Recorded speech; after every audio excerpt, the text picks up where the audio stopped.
बिहार में चुनाव तो एकदम जोरों शोरों पर है। कोई कह रहा है कि हम हर घर नौकरी दे देंगे, कोई कह रहा है कि हम 1100 से बढ़ाकर 2000 रुपया कर देंगे पेंशन, कोई कह रहा है कि 10,000 रुपया खत्म सीधा डालेंगे, डाल भी दिए हैं।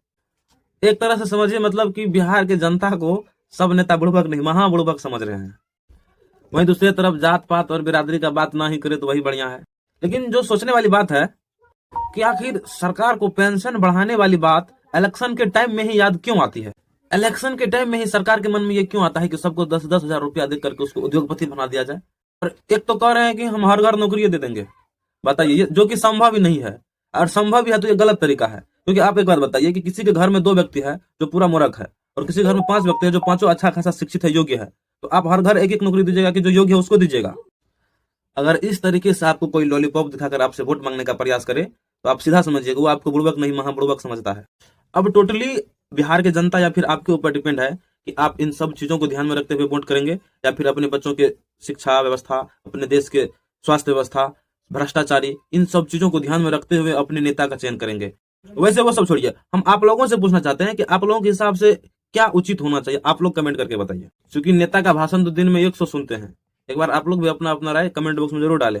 और वैसे मुझे जो एक बात समझ में आई है कि बिहार में नेताओं को चुनाव जीतने के लिए शिक्षा, बेरोजगारी, स्वास्थ्य, भ्रष्टाचार जैसे चीजों पर बात नहीं भी करेंगे फिर भी उसको घंटा फर्क नहीं पड़ेगा।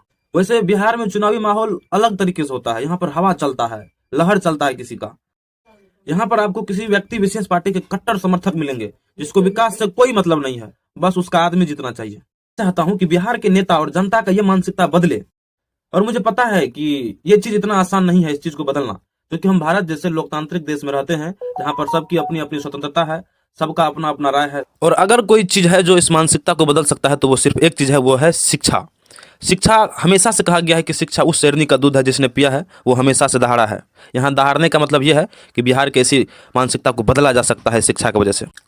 शिक्षा मतलब ये नहीं कि किताबी ज्ञान या फिर डिग्रियाँ। शिक्षा मतलब ये कि उस व्यक्ति विशेष का नैतिक ज्ञान, बौद्धिक ज्ञान या फिर ईमानदारी, गरिमा, इन सब चीज़ों से व्यक्ति परिपूर्ण हो। और ऐसे व्यक्ति जब इस क्षेत्र में आएंगे तो फिर परिवर्तन निश्चित आपको देखने को मिलेगा और ऐसे सोच को निश्चित बदला जा सकता है। जैसे आप लोग कुछ वर्षों में देखे होंगे कि विपिन सर जैसे आदमी इस क्षेत्र में उतरे हैं और एक बहुत अच्छा परिवर्तन लाए हैं। अगर आप लोग मेरी बातों से ज़रा सा भी सहमत है तो हमारे वीडियो को लाइक कीजिए और हमारे चैनल को फॉलो कर लीजिए। धन्यवाद।